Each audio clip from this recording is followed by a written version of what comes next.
separation, seclusion, loneliness, segregation, to be alone or aloneness, setting yourself apart from whatever, people, situations, actually quarantine, remember that word, and to withdraw, to being by yourself. And I thought this is such big words actually that I think maybe sometimes we don't even know we're a part of it. We actually are unaware that we are either separating ourselves from situations or isolating ourselves from difficult things. I'm also, very guilty of that. When things are, this is me being vulnerable, when things are really going tough, I've got this tendency to isolate myself rather than to just press in deeper into my friends and just hear from God and ask them for help and ask them for prayer. And it's definitely something God's working on in my life as well.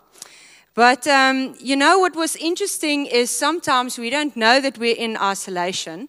We don't know that we are actually going through a very difficult time or just separating ourselves from people. And while I was preparing, I actually got this picture of us, or maybe you, that's like this box, where you think that you're a part of what's going on, but actually you are very separated from what's happening. Like this box actually thinks that, wow, I'm so part of the worship, I'm a part of prayer, I'm a part of everything that's going on, but this thing, it can't move, it can't go anywhere.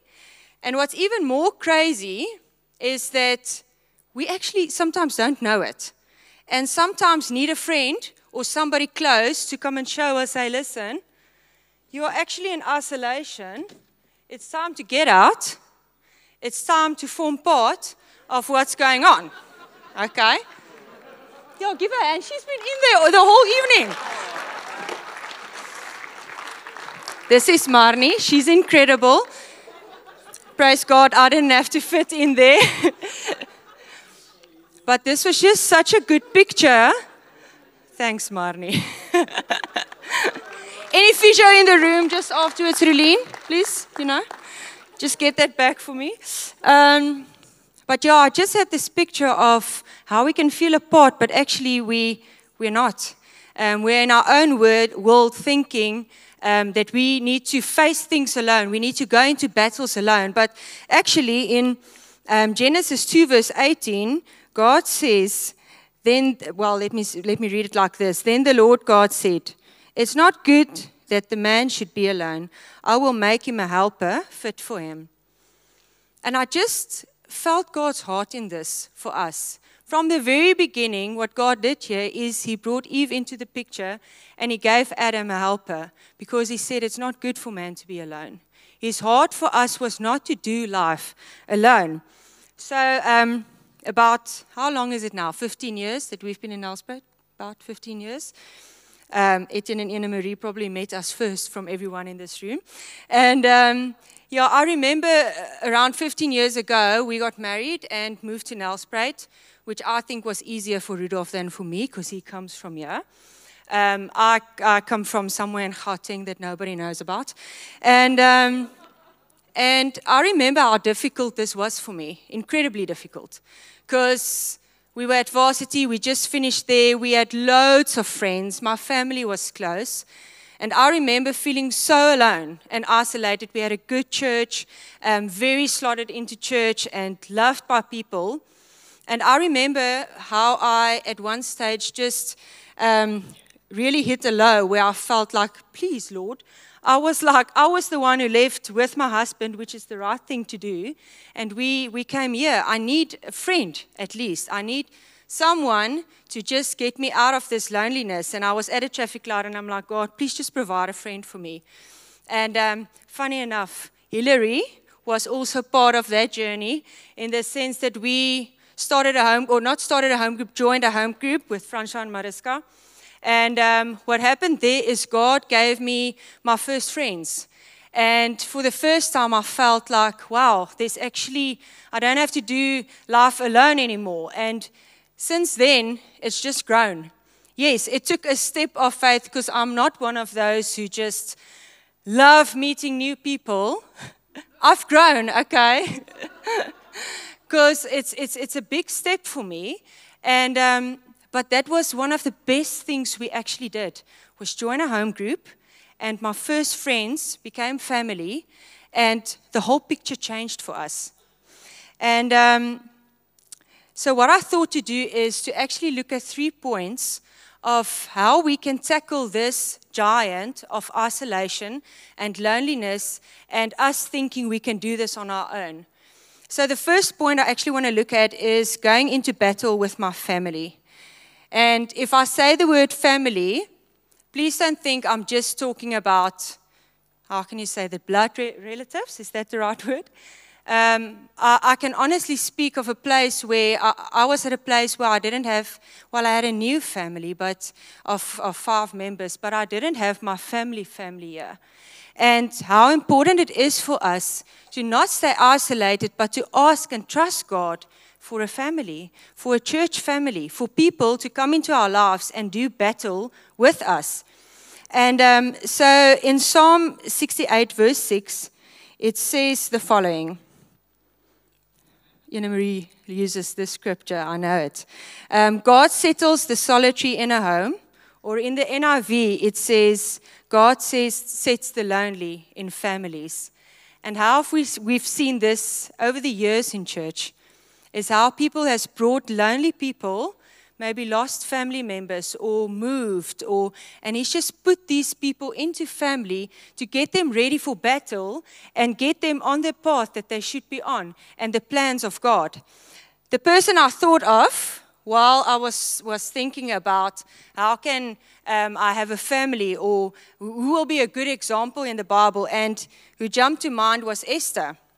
Now, if we think of Esther, if we quickly read in Esther 2 verse 7, I don't like just taking just pieces of a book. So please go and read Esther and just understand the whole story. But there's not time to read all of it now. But in Esther 2 verse 7, it says there, which was Mordecai, I'll tell you about him now, was bringing up Hadassah, that is Esther, the daughter of his uncle. For she had neither father nor mother. The young woman who had a beautiful figure and was lovely to look at. And when her father and mother died, Mordecai took her as his own daughter. And I just thought, how incredible is God? And how true is this Psalm 68 to say that God puts those lonely people into families. And here comes Mordecai, and he takes Esther in, and he forms part of the inheritance that God's got for Esther. And what happens is Mordecai comes and he starts fulfilling this role of a father, a mentor, somebody who gives guidance, an advisor to Esther.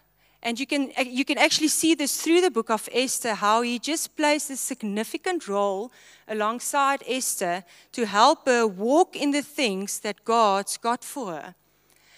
I think what's beautiful about this story for me is that both of them made a decision to not do the isolation road. Why do I say that? First of all, Mordecai opened his heart, took Esther in, played this incredible role in her life, and he was ready to just walk alongside her, to see what God has for her. But Esther also had a decision. I mean, because if you read the whole book, it talks about how Esther became queen. This is very short now, but how Esther became queen. And I mean, if I became queen, I think it's very easy actually for yourself to isolate you from everyone. Because now all of a sudden I've got everything. I've got all the riches in the world. I've got protection. I've got people, if I slap my fingers, slap. Anyway, snap. Praise God for family. Anyway, and at the snap of her fingers, she's got everything. There's no need for her to go and consult Mordecai. She can actually just say to everyone, you know what, I can do this on my own. I can do life on my own. But she keeps her heart open to the guidance of Mordecai. And this is just incredible for me. It's such a lesson to all of us. To keep our lives and our hearts open to those people, those mentors, those fathers, those mothers in our lives to help us, to guide us through difficult times instead of closing up and trying to do this on our own. So later on, what happens is, just to color in the picture or the story a bit, is Esther gets chosen to be the queen, and after a while, Mordecai finds out that there's this conspiracy that Haman wanted to kill the Jews. He wanted to put this whole plan in place to get rid of all the Jews, which meant it was Esther as well. And Esther gets this message from Mordecai that, listen, there's stuff going on, you better step in here. And again, a beautiful picture of this advisor, this father, to come in and say, listen, God's got something for you. There's a reason why you're in this position. You need to see what God is busy doing here. So Esther keeps her heart open, hears what Mordecai says, and agrees. She's like, okay, I'm all in. We are going to go fight for my people. But what's beautiful is this. So in Esther 4, verse 15 to 17, then Esther told them to reply to Mordecai, because he was busy waiting for an answer. Go gather all the Jews to be found in Susa and hold a fast on my behalf. Fast for me. And do not eat or drink for 3 days, night or day. I and my young women will also fast as you do. Then I will go to the king, though it is against the law, and if I perish, I perish. Mordecai then went away and did everything as Esther ordered him. And I love this, because what did Esther do here? Not just did she keep her life open to Mordecai, she called in help. She's like, listen, before I go and do this, before I go into this battle, I'm not going to do it on my own and think I'm the best. I'm going to call in people and say, fast for me, please. Pray for me. Prepare the way so that before I go, then I know I'm prayed up, I'm fasted for, and I too will prepare myself. Isn't that beautiful? Isn't that just such an example for us as well? To not go into battle thinking we've got this, without anyone just standing alongside us, our family, and rather asking and saying, listen, it's going difficult with whatever. Please pray for me. Please fast for me. Please walk this out with me. You see, there's better ways to do things. To not go into battle on your own, but to go into battle with your family. I want to say something short about the next two people, which I can probably do a sermon on anyways. But it was the same for us. I mean, there was a couple before us, Ellen and Dalian, which most of you will probably still know, who led this and did this, leading a church before us for, 23 years, over 20 years. And you know what? We could have gone and said, we've got this. Closed our hearts, closed our lives, and not be open for any influence or guidance from them. But I think that would have been, what's the right word? Not very clever. Okay? And what we did is we actually just opened our lives to them completely, saying we spent months with them, where they would come on a weekly basis and just pour their lives into us. Pour out. I actually want to get emotional. Just how these two people would just come to us and teach us all that they've gone through and still are there for us. It's incredible, but it goes both ways. People are there for you, but you also need to receive. The second one I want to quickly look at is how friendships fights this giant. Okay, and I'm sure, if I read this scripture in Proverbs 18, verse 24, it says, a friend that sticks closer than a brother. And how beautiful this is, that I promise you in this room, there are friends here that are closer than brothers or sisters. And that is exactly how God intended it for us, to have friendships close to us, to do life with. And if there's one friendship that you can really highlight in the Bible, you're probably going to think about Jonathan and David, right? Right? Okay. And you can go read the whole book of 1 Samuel and how they just speak about this beautiful friendship of Jonathan and David. And it's, you know, if I read about people in the Bible, I always think, praise God, we have like this reference to go and look at, because there's so much we can learn from Jonathan being an incredible friend to David, an incredible friend. And if we think about this, Jonathan was the son of Saul, King Saul, who wanted to kill David. So David was the next anointed king, following up after Saul. But actually, if you would follow it by the rules, Jonathan was actually the heir to the throne. Not David, but Jonathan gave his life and put his life in danger to see David succeed. What a friend. What an incredible friend this is. I mean, if we read in 1 Samuel 18, verse 3 and 4, it says the following. Then Jonathan made a covenant with David because he loved him as his own soul. And Jonathan stripped himself of the robe that was on him and gave it to David, and his armor, and even his sword, and his bow, and his belt. And as I was reading this, I felt it was almost like Jonathan was setting David up to be successful. He was like, yeah, I want to equip you. Here's everything you need. Just go. Just be successful. And I thought to myself, we should be friends like this. We should be friends like this to our friends. And we should trust God to have friends like this in our life, who would be able to give up of themselves to see others succeed. And I think there's so much that we can actually learn from Jonathan. First of all, to be a good friend. We need to be good friends to our friends. We need to be a friend that somebody can rely on. We need to be a loyal friend. We need to be a friend that can encourage a friend that's going through a very difficult time. Because we can either choose to, again, close our lives or open our lives for a friend to see, you know what? You are not in a good space. I need to get you out of here. And can we trust God for that? To almost, just put it on our hearts to say, listen, I can see that friend of you, she's battling or he's battling. Help her out. Get involved. And what's amazing about Jonathan is just how he walked this out with David and saw how David walked into his inheritance that God had for him. He came alongside him, strengthened him, and just saw how God's plan worked out for him.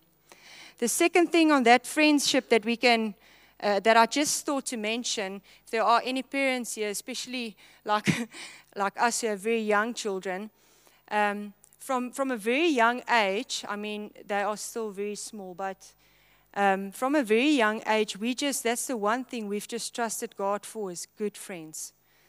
And that's honestly some of the things we pray probably daily is God, just give them good friends. Friends that would come alongside them. But we do also pray is that they would be good friends. And I want to ask you tonight, if you're a parent, keep trusting that for your children. Keep trusting that there will be good friends in their lives. Jonathan saved David's life because of God's plan. Jonathan put his own life in danger because of God's plan. Why do I say this? Because, Saul he wanted to kill David. And Jonathan just came in there and said, no way, I am protecting David because this is what I feel is the right thing to do. There's this beautiful scripture in 1 Samuel 23, verse 15 to 17, where it says, David saw that Saul had come out to seek his life. So what happened with David here was he hit a very, very low. And David was in the wilderness of Ziph at Horesh. And Jonathan, Saul's son, rose and went to David at Horesh and strengthened his hand in God. I love that. And strengthened his hand in God.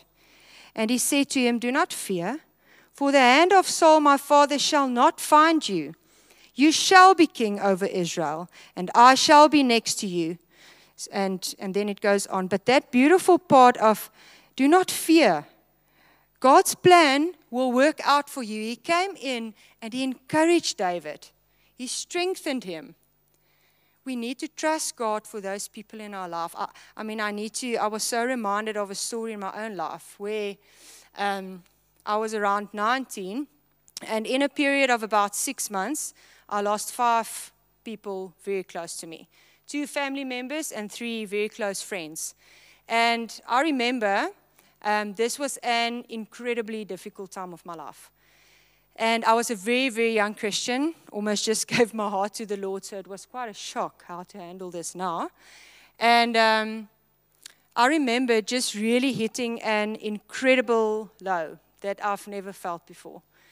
And I was in hostel at that stage at varsity, and I remember how one afternoon I was actually just defeated in every way. In a very, very dark place, very low. And I remember the one thing that I could just get out was, God, remember, I was getting to know him now. We weren't walking for very long together. But I remember just almost in desperation talking to God and saying, God, listen, if you've got a plan with my life, it's a good time to say something now. Because I was in such a dark place. And it's almost like I had this last option that I just asked God to help me. And I said to him, you better send someone. It's now. I need someone now. And show me that there's still purpose for my life. And it was seconds after that, I promise you. It's incredible. But seconds after that, somebody knocked on my door. And it was my very good friend, Roxy. And she was hardcore, hey? She walked into that room and she literally started saying to me, get up. And I was offended. I'm like, don't tell me to get up after I've prayed it, but anyway. God's probably like, what do you want? What? And she almost spoke in a very, very serious, very, you better do this kind of voice. And just repeated to herself, get up. You need to get up now. And in that moment, I started realizing God is almost like saying, and to myself, just saying to myself, this is a big decision I need to make now. And as I made the decision to actually get up out of this situation, I realized that, how kind of God to send someone in that very specific time, at that very specific place. And when I spoke to her afterwards, it was so incredible. She said she was busy finishing for the day. She looked in the mirror, and the next moment, God just said to her, you need to go to Sonia now. She left everything and just came to my room. What a friend. How incredible friend was she for me at that moment, in a place of isolation, being alone, actually not seeing a way forward. We should be good friends to our friends. And the last one I quickly want to look at is, for me, obviously, the favorite example, and the perfect one, is point 3, let's do it like Jesus did it. Okay, the perfect example. Now, if you think about Jesus, we can quickly read in Mark 3, verse 13 to 15. How did Jesus do it while he was here on earth? Okay, from verse 13, and he went up on the mountain and called to him those who he desired, and they came to him, and he appointed the 12, so that they might be with him, and he might send them out to preach and have authority and to cast out demons. But I love that, so that they might be with him. And he came, and he chose these 12 disciples to come alongside him and to start doing life with him. If there's one who could have done it on his own, it could have been Jesus, okay? But he was human, and he made this decision. The way forward for me to do this is I need these 12 people around me, close to me, to do life, to learn from me, to go do it when I'm not there anymore. He chose these people around him to walk closely to him. Another example is in Matthew 26, verse 36 to 38. Then Jesus went with them to a place called Gethsemane, and he said to his disciples, sit here while I go over there and pray. And taking with him Peter and the two sons of Zebedee, he began to be sorrowful and troubled. So what happened here is this was before his crucifixion. And what happened is, in this desperate place, let me just finish, verse 38. Then he said to them, my soul is very sorrowful, even to death. Remain here and watch with me. I mean, in this very, very sorrowful, desperate place, where he's afraid and probably facing one of the biggest things that's going to happen, he chooses to take these couple of people with him, to walk with him, to go with him. And in that moment, he shares with them, just be with me. Remain with me. My soul is sorrowful. He was so honest with them, saying, come alongside me. What an example for us as well, in those very desperate times, to not isolate ourselves and try to do this on our own, but to ask those close to your home group, your family, your friend, somebody close to you, come alongside with me. I feel I'm going through very, very difficult times. In John 19, verse 25 to 27, it says the following. But before I read this, I just thought, God is so incredible that even when Jesus went through the crucifixion, on that road, there were people with him. There were people with him, and hanging on the cross, this is what happened in John 19, verse 25 to 27. But standing by the cross of Jesus were his mother and his mother's sister, Mary, the wife of Clopas, and Mary Magdalene. When Jesus saw his mother and the disciple whom he loved standing nearby, he said the following. I'm going to read that now. Just to quickly say something about that is, while Jesus was on that cross, there were people next to him. His mom was there with him. And I thought that was just so precious of God to have it that way, you know. But in that moment, just listen what Jesus does. He's like, verse 26. When Jesus saw his mother and the disciple whom he loved standing nearby, he said to his mother, woman, behold your son. Then he said to the disciple, behold your mother. And from that hour, the disciple took her to his own home. This is so beautiful for me. In that moment, he knew what his mother was going to go through, and he asked John to take care of her. Not to do life alone, but to take his mother into his home. Isn't that just beautiful? In 1 Corinthians 12, verse 14 to 19, I'm not going to read that scripture, but please go read it, how they speak on how the one body has many members and how we need each other. We shouldn't be doing life alone. The body needs each other to fungus. Okay. To function and to do what God's purpose is. This church needs each other. Not all the eyes walking on their own and all the feet doing their own thing. That's quite a weird picture. Can be eyes rolling around, it's weird. We should be a body working together. Arms, legs, hands, feet.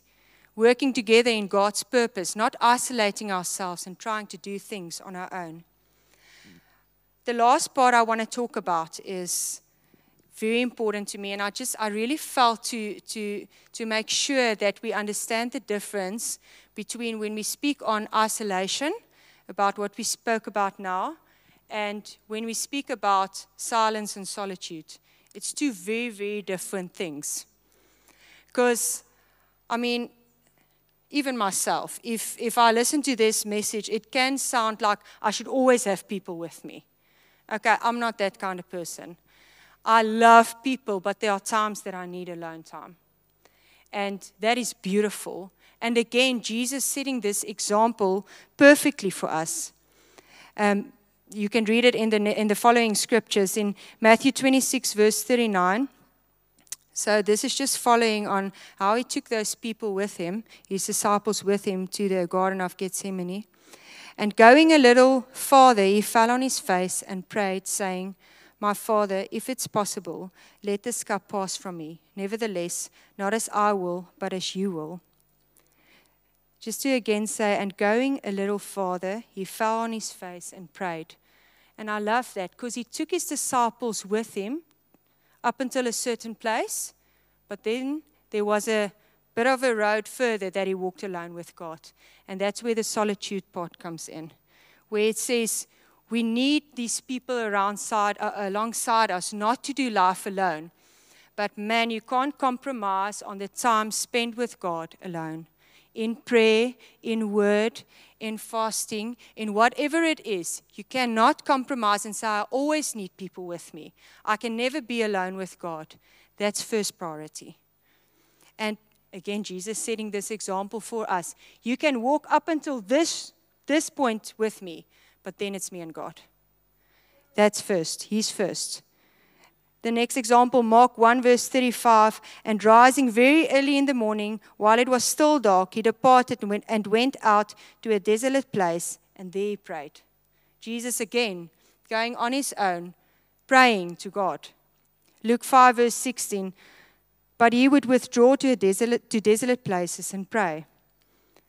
So in all of this, just the last one, Luke 6 verse 12, in these days he went out to the mountain to pray, and all night he continued in prayer to God. And when day came, he called his disciples and chose from them. So first spending time with God, and then calling the disciples. There's no compromise in our time with God. Honestly, it's where we hear from him, doing it the right way around. So I want to end off just by saying the following. I think there's almost like these two roads you can choose from. And I mean, at the end of the day, we need to keep our hearts open to how can we do life better. I mean, I know of people walking through incredibly difficult things, and they made decisions to walk it with people. We've got family in this church who's gone through hectic things with health, but they've chosen to keep people around them, praying for them, asking for prayer. Walk this out with me. My child is so sick. Walk it out with me. There are ways we can go into battle, and that's my heart and God's heart for you tonight, is to choose the way you want to walk into your inheritance and bring these people alongside you. Thank you.